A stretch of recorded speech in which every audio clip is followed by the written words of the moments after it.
Hello students, आज हम लोग स्टार्ट करने जा रहे हैं रिप्रोडक्शन इन ऑर्गेनिज्म का नेक्स्ट लेक्चर। और इस लेक्चर के अंदर हम लोग पढ़ेंगे types of asexual reproduction. Asexual reproduction के मेथड देखेंगे। लास्ट लेक्चर के अंदर मैंने आपको क्लियरली बताया था कि रिप्रोडक्शन इन ऑर्गेनिज्म में बॉटनी सेक्शंस भी हमें पढ़ना है और जूलॉजी सेक्शंस भी पढ़ना है। तो हम लोग जो अभी पार्ट पढ़ रहे हैं वो है रिप्रोडक्शन इन एनिमल्स, ठीक है। और इसका यूज जो हमारा फर्स्ट यूनिट है उस पूरे यूनिट में इस चैप्टर का यूज आएगा, ठीक है। सो हम लोग स्टार्ट करते हैं रिप्रोडक्शन इन एनिमल्स के अंदर type of asexual reproduction. So students, अब हम लोग देखते हैं types of asexual reproduction. Asexual reproduction के टाइप्स में सबसे पहला आता है फीजन, ठीक है। फीजन के अंदर 3 टाइप्स हम लोग को और देखने हैं। कौन कौन सा? Binary fission, multiple fission and plasmotomy. These 3 are the types of fusion जो कि आ रहा है asexual reproduction के अंदर। दूसरा हम लोग देखेंगे बर्डिंग। थर्ड टाइप जो asexual reproduction के अंदर आएगा that is fragmentation। Fourth one is regeneration and fifth one is parthenogenesis. फिर यानी asexual reproduction के अंदर हमें इन 5 टाइप्स को एक एक करके डिटेल में स्टडी करना है। जैसे यहाँ हम फीजन में देख रहे हैं बाइनरी फीजन, मल्टीपल फीजन, प्लाज्मोटॉमी, उसी तरह बर्डिंग में भी हम लोग देखेंगे एंडोजिनस बर्डिंग, एक्सोजिनस बर्डिंग। इन सारे बर्डिंग्स के टाइप को हम लोग देखेंगे। क्लियर? सो एसेक्सुअल रिप्रोडक्शन में हम लोग आज की क्लास में स्टार्ट करते हैं फीजन से। फीजन क्या होता है, बाइनरी फीजन क्या है, मल्टीपल फीजन क्या है और प्लाज्मोटॉमी क्या है। सो स्टूडेंट्स, अब हम लोग देखेंगे टाइप्स ऑफ एसेक्सुअल रिप्रोडक्शन के अंदर सबसे पहला जो टाइप था हमारा दैट इज फीजन, ठीक है। फीजन में सबसे पहले जो हम देखेंगे that is binary fission. By का मतलब होता है 2, ठीक है। तो अगर एक पेरेंट 2 डॉटर सेल में डिवाइड कर रहा है तो उस फीजन को हम क्या बोलते हैं? बाइनरी फीजन, ठीक है। ये एनिमल्स के लिए भी एप्लीकेबल है, प्लांट्स के लिए भी एप्लीकेबल है। अगर बाइनरी फीजन हो रहा है तो उसमें क्या होगा? 1 parents divides to form 2 daughter cell. Binary fission में जो होता है बहुत सारे टाइप्स का होता है। अब सबसे पहला टाइप हम बाइनरी फीजन का देखते हैं दैट इज इरेगुलर या सिंपल बाइनरी फीजन, जो हमें unicellular organism which means amoeba में इन जनरल देखने को मिलता है, ठीक है। सो इरेगुलर या सिंपल बाइनरी फीजन क्या होता है ये देखते हैं। बाइनरी फीजन का मतलब है 2 डॉटर सेल में एक पेरेंट सेल का कन्वर्ट होना, ठीक है। इसमें सबसे पहला हम देख रहे हैं इरेगुलर या सिंपल बाइनरी फीजन। क्या होता है इरेगुलर या सिंपल बाइनरी फीजन? देखते हैं। जैसे कि हमने लिया, ये क्या है? Parent amoeba. इस केस में अगर आप देखिए तो सबसे पहले क्या हो रहा है? कैरियोकाइनेसिस। कैरियोकाइनेसिस कहने का मतलब न्यूक्लियस में इलोंगेशन हो रहा है, तो न्यूक्लियस क्या हो जाएगा? डिवाइड हो जाएगा। न्यूक्लियस जब इलोंगेट कर रहा है तो साइटोप्लाज्म में भी डिवीजन थोड़ा बहुत क्या हो चुका है? स्टार्ट हो चुका है, ठीक है। धीरे धीरे जब न्यूक्लियस क्या हो गया? पूरी तरह से डिवाइड हो गया, तो अब हो जाएगा स्टार्ट साइटोकाइनेसिस, यानी साइटोप्लाज्म के अंदर डिवीजन होना पूरी तरह से स्टार्ट हो जाएगा। और फाइनली आपको क्या मिल जाएंगे? 2 डॉटर अमीबा मिल जाएगा, ठीक है।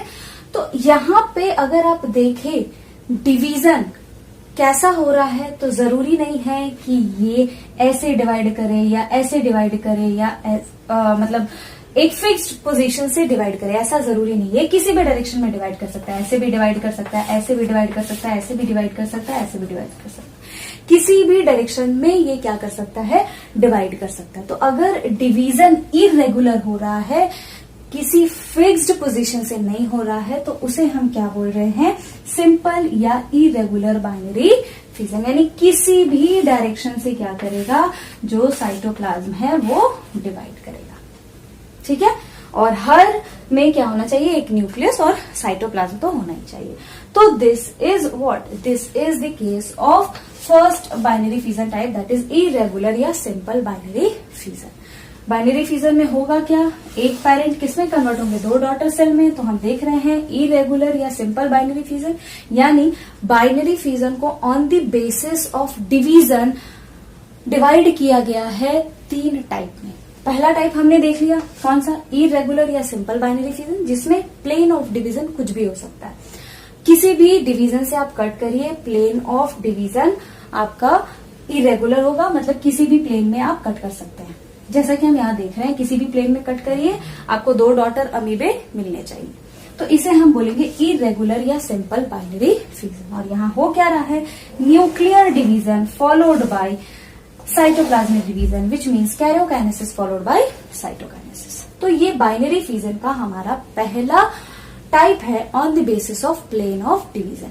यानी फिजन में, यानी पहले टाइप में हम पहला देख रहे हैं बाइनरी फिजन। बाइनरी फिजन का पहला type on the basis of division क्या है? इरेगुलर या सिंपल बाइनरी फिजन। इसको नोट डाउन कर लीजिए आप लोग। सो स्टूडेंट्स, अब हम बाइनरी फिजन का on the basis of division next type देखते हैं। नेक्स्ट टाइप कौन सा है? Longitudinal binary fission. Longitudinal binary fission से ही आपको समझ में आ रहा होगा कि डिवीजन इस बार कैसा होगा, लॉन्गिट्यूडनली होगा। ठीक है, जो हमने पहला पढ़ा that is irregular binary fission, उसमें क्या था? वैसा फिजन जो किसी भी प्लेन से हो जाए, तो उसे हम क्या बोलेंगे? Irregular binary fission. Any plane में फिजन हो तो उसे हम क्या बोलेंगे? इरेगुलर, जैसा कि हम लोग इन जनरल अमीबा में देखते हैं। दूसरा देख रहे हैं हम longitudinal binary fission. Longitudinal binary fission आपको किसमें देखने को मिलता है? तो सबसे best example Euglena and flagellated protozoans. तो सबसे पहले हमने एग्जांपल लिया है यूग्लिना का। यूग्लिना का अगर स्ट्रक्चर आप लोग को याद हो, 11th में हमने पढ़ा है, तो स्ट्रक्चर हम लोगों ने ऐसा देखा था। इसमें क्या है? ये वाला जो दिख रहा है आपको दैट इज फ्लैजेला, और यहाँ क्या प्रेजेंट है? गलेट। होता क्या है, सिंस इसको डिवाइड इस तरह से करना है, तो इसके लिए ये सारे के सारे स्ट्रक्चर दोनों ही डॉटर यूग्लिना में प्रेजेंट होने चाहिए। सो अगर आप देखें तो ये बॉडी किस में कन्वर्ट हो रहा है? यहाँ 2 स्ट्रक्चर फॉर्म कर ले रहा है, गलेट भी 2 हो गया, फ्लैजेला भी 2 हो गया, और कंप्लीट आपका 2 बॉडी बन गया। तो सबसे पहले यूग्लिना क्या करेगा? जो अपना बॉडी है उसको डबल करेगा, तो गलेट डबल, फ्लैजेला डबल, और न्यूक्लियस क्या हो रहा है? इलोंगेट हो रहा है, यानी कैरियोकाइनेसिस स्टार्ट हो गया। कैरियोकाइनेसिस के बाद क्या होता है? अच्छे से पता है, साइटोकाइनेसिस यानी साइटोप्लाज्मिक डिवीजन होगा। तो यहाँ अगर आप देखें तो यहाँ आपको क्लियरली दिख रहा होगा, बीचों बीच यानी लॉन्गिट्यूडनली साइटोप्लाज्म क्या कर रहा है? डिवाइड कर रहा है, और फाइनली आपको क्या मिल जाएगा? 2 डॉटर यूग्लिना। समझ आ रही बात? तो यहाँ जो प्लेन ऑफ डिवीजन है, वो प्लेन ऑफ डिवीजन क्या है? वो प्लेन ऑफ डिवीजन है लॉन्गिट्यूडनल। इसी कारण हम क्या बोलते हैं? लॉन्गिट्यूडनल बाइनरी फिजन बोलते हैं। ठीक है, यानी जो फिजन है, फिजन में क्या होगा? जो पेरेंट बॉडी है वो डिवाइड करेगा, डिवाइड करने के बाद अगर 2 डॉटर बॉडी मिल रहा है तो उसे हम बाइनरी फिजन बोलेंगे।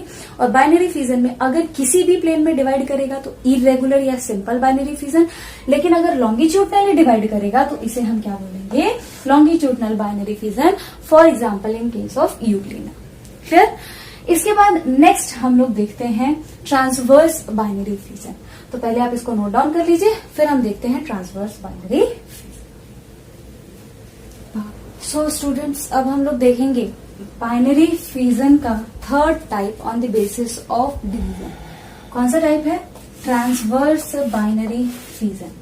ट्रांसवर्स बाइनरी फिजन कहने का मतलब वैसा फिजन जो कैसा हो? कौन सा? प्लेन ऑफ डिवीजन कैसा हो? ट्रांसवर्स हो। अगर इस तरह से प्लेन ऑफ डिवीजन होता है तो उसे हम क्या बोलते हैं? ट्रांसवर्स बाइनरी फिजन, जो इन जनरल आपको देखने को मिलता है पैरामीशियम में। क्लियर? पैरामीशियम का स्ट्रक्चर अगर आपको याद हो तो ये स्ट्रक्चर हमने देखा था कैसा, किसका स्ट्रक्चर है? पैरामीशियम का स्ट्रक्चर। पैरामीशियम में इस तरह से बॉडी प्रेजेंट होती है पैरामीशियम की। क्लियर? और इसमें आपको क्या देखने को मिलता है? देख रहे हैं आपको 2 न्यूक्लियस देखने को मिल रहा है, एक मैक्रो न्यूक्लियस और दूसरा क्या है? Micro nucleus. वैसा न्यूक्लियस जो मेटाबॉलिज्म को कंट्रोल करता है दैट इज मैक्रो न्यूक्लियस, और जो मेन जेनेटिक मटेरियल जहां प्रेजेंट होता है वो कहाँ होता है? माइक्रो न्यूक्लियस के अंदर। ठीक है, सो पैरामीशियम का स्ट्रक्चर है। इसमें आपको ये जो स्ट्रक्चर दिख रहा है that is cytostome which leads to cytopharynx, जिससे फूड वगैरह क्या होता है? इंटर होता है पैरामीशियम। तो ये स्ट्रक्चर है। अब इस स्ट्रक्चर को अगर आप ट्रांसवर्सली कट करिए तो क्या होगा? एक न्यूक्लियस जो है वो एक साइड चला जाएगा और साइटोस्टोम एक साइड चला जाएगा।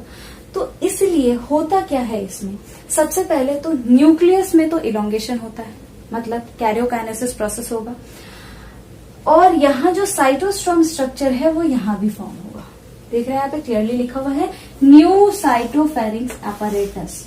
तो नया साइटोफेरिंक्स अपैरेटस कहाँ फॉर्म होता है, अपोजिट साइड्स में क्या हो रहा है, फॉर्म होता है। ठीक है, न्यू साइटोफेरिंक्स अपैरेटस फॉर्म हो रहा है। माइक्रोन्यूक्लियस जो है, याद रखिएगा बहुत ही इंपॉर्टेंट है ये पॉइंट, माइक्रोन्यूक्लियस जो है, जो मेन न्यूक्लियस है वो कैसे डिवाइड कर रहा है, बाय माइटोसिस, और जो मैक्रोन्यूक्लियस है वो कैसे डिवाइड कर रहा है, बाय एमाइटोसिस। माइटोसिस क्या होता है, एमाइटोसिस क्या होता है, ये हम लोग साइटोलॉजी में क्लास 11th के अंदर डिस्कस ऑलरेडी कर चुके हैं। ठीक है ना, तो याद रखिएगा माइक्रोन्यूक्लियस कैसे डिवाइड होगा, माइटोसिस से, और मैक्रोन्यूक्लियस कैसे डिवाइड होगा, बाय एमाइटोसिस।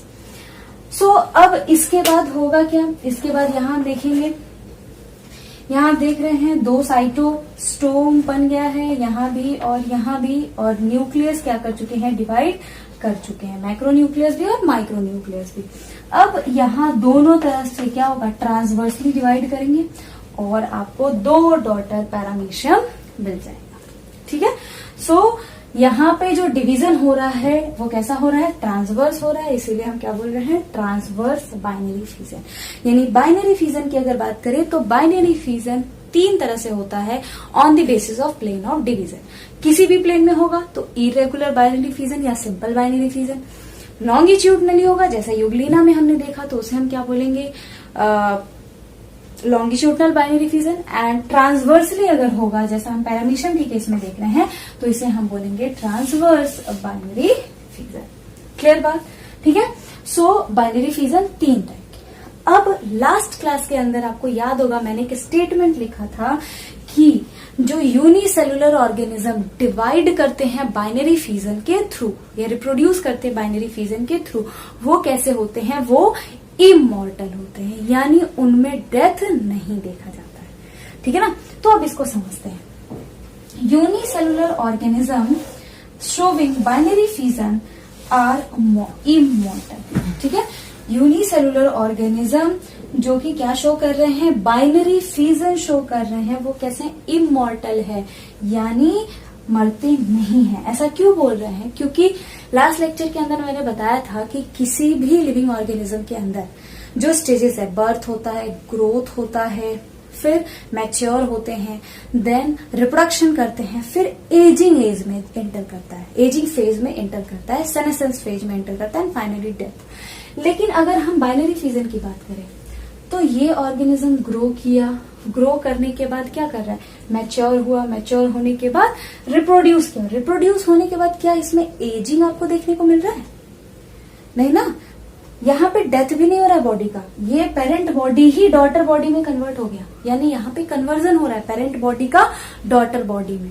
ठीक है ना, चाहे हम सिंपल बाइनरी फिजन की बात करें, या हम लॉन्गिट्यूडनल, या हम ट्रांसवर्स, तीनों के केस में जो पेरेंट बॉडी है वो 2 डॉटर बॉडी के फॉर्म में अभी भी प्रेजेंट है, उसका डेथ नहीं हुआ है। यहाँ रिप्रोडक्शन प्रोसेस के बाद कोई सेनेसेंस फेज, कोई एजिंग फेज आपको देखने को नहीं मिला है। इस कारण बाइनरी फिजन से जो भी ऑर्गेनिज्म रिप्रोड्यूस करते हैं वो कैसे होते हैं, इमॉर्टल होते हैं। इस स्टेटमेंट को याद रखिए कि बहुत ही इंपॉर्टेंट है, नीट में इससे क्वेश्चन आया है। ठीक है, अब आप इसको नोट डाउन कर लीजिए, फिर हम नेक्स्ट टाइप ऑफ रिप्रोडक्शन देखते हैं। सो स्टूडेंट्स, अब हम लोग फिजन जो हमारा पहला टाइप था ए सेक्सुअल रिप्रोडक्शन का, उसका दूसरा टाइप देख रहे हैं, that is multiple fission. Multiple fission में क्या होगा, one parent cell divides into many daughter cells. एक पेरेंट सेल बहुत सारे डॉटर सेल्स में क्या होंगे, डिवाइड होंगे। अभी थोड़ी देर पहले हमने पहला टाइप देखा था फिजन का, दैट इज बाइनरी फिजन, जिसमें एक पेरेंट सेल 2 डॉटर सेल के अंदर डिवाइड कर रहा था, और उसके अंदर हमने 3 पढ़ा, transverse binary fission, longitudinal binary fission and simple binary fission. Multiple fission में एक पेरेंट सेल किस में डिवाइड करेगा, बहुत सारे डॉटर सेल्स में, जैसे होता है प्लाज्मोडियम के अंदर, मोनोसिस्टिस के अंदर, एंड ऑल्सो अमीबा। अब सोच रहे होगी कि अमीबा के अंदर कैसे, तो अमीबा फेवरेबल कंडीशन के अंदर बाइनरी फिजन करता है, बट इन अनफेवरेबल कंडीशन ये कौन सा फिजन करता है? मल्टीपल फिजन करता है। याद रखिएगा, हम अभी देखेंगे कि अमीबा अनफेवरेबल कंडीशन में कैसे मल्टीपल फिजन करता है। ठीक है, तो सबसे पहले हम यहाँ देखते हैं प्लाज्मोडियम का केस। प्लाज्मोडियम में मल्टीपल फिजन कैसे होता है, डायग्राम के थ्रू हम लोग समझते हैं। सबसे पहले हम देख रहे हैं ये पेरेंट प्लाज्मोडियम है, इसमें आपको दिख रहा है ये सेंटर में न्यूक्लियस है और ये चारों साइड क्या है? साइटोप्लाज्म है। अब ये नेक्स्ट में आप क्या देख रहे हैं? जो न्यूक्लियस है वो डिवाइड करके बहुत सारा न्यूक्लियस बना लिया, यानी मल्टीपल न्यूक्लियस आपको दिख रहा है, बहुत सारा न्यूक्लियस, और यहाँ सब क्या है? साइटोप्लाज्म प्रेजेंट है। ठीक है, यहाँ पे कोई साइटोकाइनेसिस नहीं हो रहा है, नो साइटोकाइनेसिस। नेक्स्ट स्टेज में क्या होगा? ये जो न्यूक्लियस था वो क्या करेगा? अपने चारों साइड साइटोप्लाज्म को पोजेस कर लेगा। ठीक है, यानी ये जो साइटोप्लाज्म थे पूरे स्कैटर्ड थे, अब कहाँ आ जाएंगे? न्यूक्लियस के अराउंड। यानी अगर आप देखें तो हर न्यूक्लियस के अराउंड क्या प्रेजेंट है? साइटोप्लाज्म प्रेजेंट है। यहाँ मेंशन भी कर देते हैं, ये क्या है? साइटोप्लाज्म। ठीक है, और ये क्या है? ये है आपका न्यूक्लियस। क्लियर? सो nucleus possesses cytoplasm around them. Nucleus ने क्या किया? अपने आसपास साइटोप्लाज्म को पोजेस कर लिया। ठीक है, एंड फाइनली क्या होगा? जो पेरेंट सेल है, जब फेवरेबल कंडीशन आएगा ये बर्स्ट करेगा, और बर्स्ट करने के बाद सारे के सारे जो प्लाज्मोडियम है उसको रिलीज कर देगा। तो यहाँ न्यूक्लियस था और न्यूक्लियस के साथ क्या हो गया? साइटोप्लाज्म भी आ गया। तो ये एक स्ट्रक्चर एक प्लाज्मोडियम फॉर्म करेगा। तो ऐसा ऐसा बहुत सारा स्ट्रक्चर होगा तो मेनी प्लाज्मोडियम फॉर्म होंगे, मल्टीपल प्लाज्मोडियम फॉर्म होंगे। समझ में आ गई बात? फिर से ये यही प्रोसेस करेगा और रिप्रोडक्शन करेगा। समझ में आ रही है बात? ठीक है ना? सो प्लाज्मोडियम की अगर बात करें तो प्लाज्मोडियम में हो क्या रहा है? सबसे पहला जो ये स्ट्रक्चर आप देख रहे हैं, इसमें न्यूक्लियस, बहुत सारे न्यूक्लियस बन रहा है, कैरियोकाइनेसिस हो रहा है, बट साइटोकाइनेसिस नहीं हो रहा है। न्यूक्लियस अपने आसपास क्या कर रहा है? साइटोप्लाज्म को सराउंड कर ले रहा है। एंड फाइनली जब पेरेंट सेल बर्स्ट होगा तो न्यूक्लियस के साथ साथ साइटोप्लाज्म भी बर्स्ट आउट होंगे और बहुत सारा प्लाज्मोडियम आपको मिलेगा। तो ये मल्टीपल फिजन में किसमें हम देख रहे हैं? प्लाज्मोडियम के केस में। अब नेक्स्ट हम देखते हैं अमीबा का अनफेवरेबल कंडीशन का केस। क्यों? क्योंकि हमने बाइनरी फिजन देखा है, तो कंफ्यूजन ना हो इसलिए हम अमीबा का अनफेवरेबल कंडीशन का केस भी देखते हैं। आप पहले इसको नोट डाउन कर लीजिए, फिर हम देखते हैं अमीबा का अनफेवरेबल कंडीशन में multiple fission. So multiple fission में अब हम देखते हैं अमीबा का केस। जैसा कि मैंने आपको बताया, अमीबा में फेवरेबल कंडीशंस के अंदर होता है कौन सा fission? Binary fission. Multiple fission तभी होगा जब अमीबा के पास अनफेवरेबल कंडीशन अवेलेबल होगा। यानी अनफेवरेबल कंडीशन के अंदर अमीबा में कौन सा फिजन होता है? मल्टीपल फिजन होता है, मतलब बहुत सारे डॉटर अमीबा यहाँ मिले। होता क्या है कि जब अनफेवरेबल कंडीशन होता है तो ये अपने जो अमीबा है ये अपने स्यूडोपोडिया को विड्रॉल कर देता है और गोल जैसा स्ट्रक्चर बन जाता है। ये जो स्ट्रक्चर आप डायग्राम में देख रहे हैं बिल्कुल ऐसा स्ट्रक्चर बन जाता है और इसके अंदर आपको cytoplasm nucleus as it is मिलेगा। बाकी इसके बाद होता क्या है कि अनफेवरेबल कंडीशन से बचने के लिए ये अपने आसपास एक हार्ड प्रोटेक्टिव कवरिंग फॉर्म करता है जिसे हम बोलते हैं सिस्ट, और ये जो प्रोसेस है इसे हम बोलते हैं इंसिस्टेशन। क्या बोलते हैं? इंसिस्टेशन। क्यों हुआ है? Due to pseudopodia withdrawal during unfavourable condition. अब यहाँ फॉर्म हो गया सिस्ट जो कि मेनी लेयर्स का होता है, ऑलमोस्ट 3 लेयर्स का सिस्ट होता है। अब क्या होगा? जैसा कि हमने प्लाज्मोडियम के केस में देखा कि क्या होता है जब अमीबा, प्लाज्मोडियम के केस में क्या हो रहा था कि जो न्यूक्लियस था वो डिवाइड कर रहा था और न्यूक्लियस डिवाइड कर रहा था और अपने आसपास क्या ले आ रहा था? साइटोप्लाज्म को ले आ रहा था। बिल्कुल वैसा ही होगा अमीबा के केस में अनफेवरेबल कंडीशन में। यहाँ इसने सिस्ट फॉर्म कर लिया है, सिस्ट एज इट इज रहेगा। यहाँ आप देख रहे हैं ये क्या है? ये है सिस्ट। और फेवरेबल कंडीशन अब है तो क्या होगा? जो न्यूक्लियस है वो डिवाइड करेंगे और अपने आसपास क्या ले आएंगे? साइटोप्लाज्म को ले आएंगे। ठीक है, बहुत सारे न्यूक्लियस बन गए। अब क्या होगा, फाइनली जो बॉडी है वो बर्स्ट करेगा, तो इस तरह से सारे के सारे जो डॉटर मल्टीपल अमीबा है वो रिलीज हो जाएंगे, और रिलीज होने के बाद अगर अब इनको फेवरेबल कंडीशन मिलेगा तो बाइनरी फिजन करेंगे, अगर अनफेवरेबल कंडीशन मिलेगा तो कौन सा फिजन करेंगे, मल्टीपल फिजन करेंगे। ठीक है, और इसे हम बोलते हैं स्यूडोपोडियल स्पोर्स। ठीक है, समझ में आ गई बात। नाउ जो मल्टीपल फिजन है ये हम लोगों ने क्लियरली देख लिया। मल्टीपल फिजन का मतलब क्या होता है, एक पेरेंट सेल से बहुत सारा डॉटर सेल बनना, जैसा कि हमने प्लाज्मोडियम के केस में देखा, उसी तरह से अमीबा में अनफेवरेबल कंडीशन में ये होता है। ठीक है, इसको लिख लीजिए। इसके बाद हम लोग देखते हैं थर्ड टाइप फिजन का, दैट इज प्लाज्मोटॉमी। सो स्टूडेंट्स, अब हम लोग देखते हैं फिजन का थर्ड टाइप, दैट इज प्लाज्मोटॉमी। प्लाज्मोटॉमी जो होता है ये मल्टी न्यूक्लिएट ऑर्गेनिज्म के अंदर ही होता है। मल्टी न्यूक्लिएट ऑर्गेनिज्म कहने का मतलब वैसे ऑर्गेनिज्म जिसमें बहुत सारे न्यूक्लियस प्रेजेंट होते हैं। ठीक है ना। मल्टी न्यूक्लिएट ऑर्गेनिज्म के अंदर ही प्लाज्मोटॉमी होगा, याद रखिएगा इस चीज को।